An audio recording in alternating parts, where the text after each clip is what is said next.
The next day, when Jacob and Kathy arrived at Sophie's home in the evening, Helen was cooking. "You arrived early." Helen wiped her hands on her apron and opened the door. "I have no afternoon classes today, so I thought I might come a bit earlier. I hope we are not interrupting." Kathy walked into the house carefully. "You don't need to get us gifts. You are only here to have a meal with us," Helen said politely as she saw Kathy putting a gift on the ground. "I just wanted to get something. It's not a big deal," Kathy replied with a gentle smile. Kathy was indeed more thoughtful than Jacob, as he had never thought about buying a gift for Sophie's parents, even though he had been to their house many times. "Soph is not home yet. It seems like it is going to take a while. You guys can wait in the living room," Helen said thoughtfully. "Helen, let me help you," Jacob volunteered. "There's no need. I'm almost done anyway." Helen went back to the kitchen after she replied. "It seems like Sophie's mom can cook very well," Kathy said softly while looking toward the kitchen. Jacob smiled and thought, not only can Soph's mom cook very well, but she is also a top architect in the country. As Kathy sat down on the couch, she started to look at the decoration of the house. Although the house was not big, the interior was uniquely designed and made the house feel spacious. The blue and green tablecloth, the elegant linen curtains, the refreshing bouquet, all those details summed up a beautiful home. The house provided a natural sense of belongingness, joy, and calmness of returning home. "What a smart and elegant woman." Kathy suddenly started to admire Helen. Suddenly, Sophie opened the door and entered the house. When she saw Jacob and Kathy sitting on the living room couch, she froze for a moment before turning to the kitchen and shouting, "Mom, what's going on?" "I invited Kathy over to have dinner with us." Helen walked out of the kitchen and was holding several plates. Sophie's expression immediately darkened. "Kathy, Jacob, wash your hands and come to have dinner. Soph's dad won't be joining us tonight." Helen ignored Sophie's frustration and said to Kathy and Jacob, "Thank you for your hospitality," Kathy said to Helen and went ahead to wash her hands. They all sat down and ate in awkward silence. Jacob and Sophie had no idea why Helen had invited Kathy to her home. "How long have you been cultivating?" After a few minutes, Helen suddenly asked Kathy. About 1 to 2 weeks." Kathy looked at Helen and replied, "It seems like you are at level 3 of the Qi refinement realm. Your progress is quite good," Helen said. "I'm quite dull regarding cultivation. It is all thanks to Jacob's guidance." Kathy smiled gently and said, "This girl does make people feel comfortable," Helen thought. Then she asked again, "Are you normally busy with your studies?" "It's all right. Usually I spend my days going to the library and reading books," Kathy answered. "What if—" Helen suddenly lowered her tone. "Could Soph learn from you when you are free?" Kathy was surprised. "You mean help her study?" "Mom!" Soph yelled. "Not studying." Helen looked at Kathy with her bright eyes and said, "I'm talking about cultivation." "Cultivation?" Kathy was even more surprised, and she quickly waved her hands. "I'm really bad at cultivation right now." Jacob, too, was a bit shocked, as he never would have thought that Helen invited Kathy over to discuss this. Since this was the case, Jacob understood why Dracon wasn't here. Not because of some emergencies, he probably wanted to give them a more relaxed atmosphere to discuss this issue. "Jacob is at a higher level compared to me. Why not ask him to teach Soph?" Kathy blushed when she saw Helen staring at her, so she tried to put the spotlight on Jacob. "Oh, for some reasons, Soph can't cultivate like Jacob."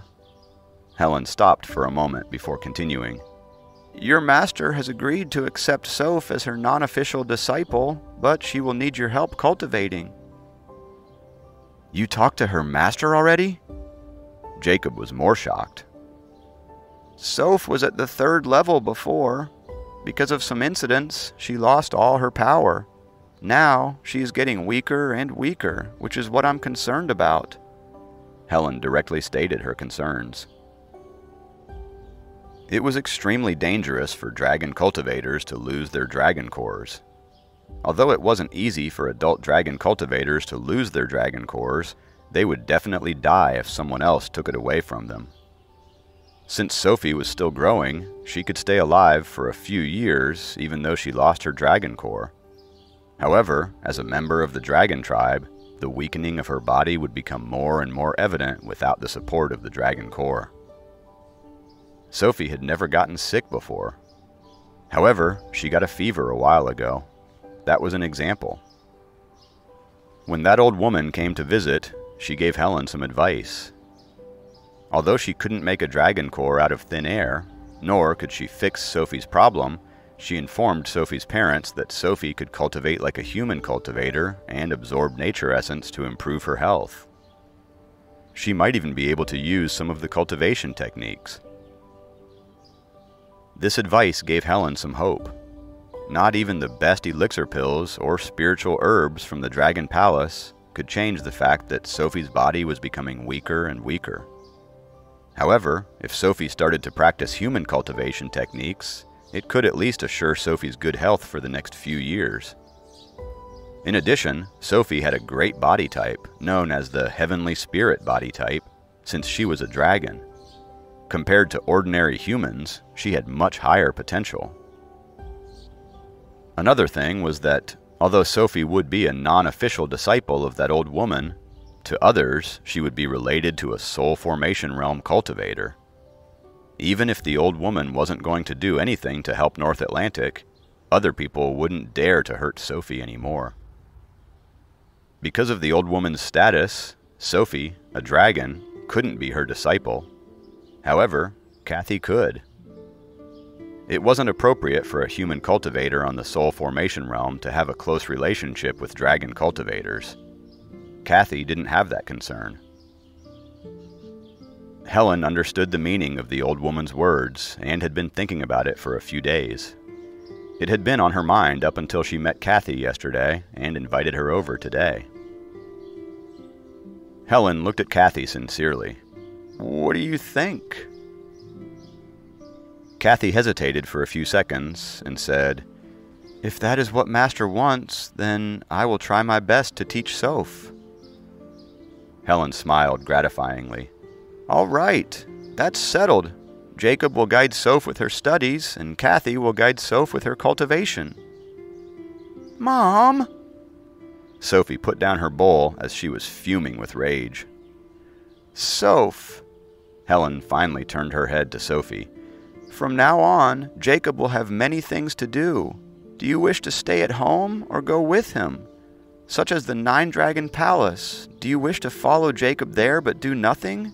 Or do you wish to be able to help him? Sophie remained silent. Deep down, she understood that she had become a mortal after she lost her dragon core. All those places she used to be able to go were now prohibited, and she couldn't even touch the treasures she used to be able to use. From now on, you will go through many things with Jacob. Do you want Jacob to cultivate by himself to solve your problems? Are you really not going to work for yourself at all? Helen asked Sophie. Sophie wasn't able to refute. If she still had the power of the 3rd level, she could at least team up with Jacob and protect their clan. Or she could go to famous mountains and collect herbs that couldn't be found inside the Dragon Palace. When Helen saw Sophie's silence, she knew Soph implicitly agreed. Helen smiled at Kathy and said, Thank you so much for helping with this. No problem, Kathy replied with a gentle smile. Also, about the elixir-making matter you asked me yesterday, it isn't a problem. You can do that at the Dragon Palace tomorrow or the day after tomorrow. I will ask General Arthur to assign you a specific room. Helen said. "Thank you so much." Kathy nodded happily. "Jacob, starting this weekend, you should come to my studio and start learning things about architecture," Helen said to Jacob. "Okay." Jacob nodded immediately. Helen finally showed a satisfied smile, as she had everything arranged properly. Sophie did not have any chance to express her thoughts. Even though Helen seemed like a gentle mother, her decision was not to be questioned and shaken. After dinner, Helen cleaned up by herself so that Kathy and Jacob could start giving Sophie her first basic cultivation lesson.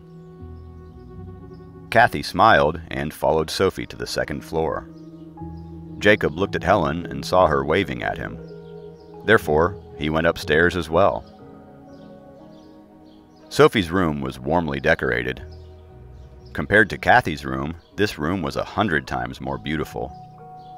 The chandelier was shaped like a flower, and the light spread in all directions through the petals and was reflected by the walls of the room, filling the entire room with warmth. "May I call you Soph?" Kathy walked into the room carefully and asked Sophie. Sophie sat at the edge of the bed and remained quiet. Kathy looked at Jacob helplessly and said to Sophie, "I will first teach you this basic cultivation technique called the Qi refinement technique." Sophie remained quiet, but made sure to listen to everything. Kathy kept quiet for a few seconds, preparing. Then she said softly, "Heaven and earth, the beginning of all things." Jacob heard the first few sentences and thought it felt familiar.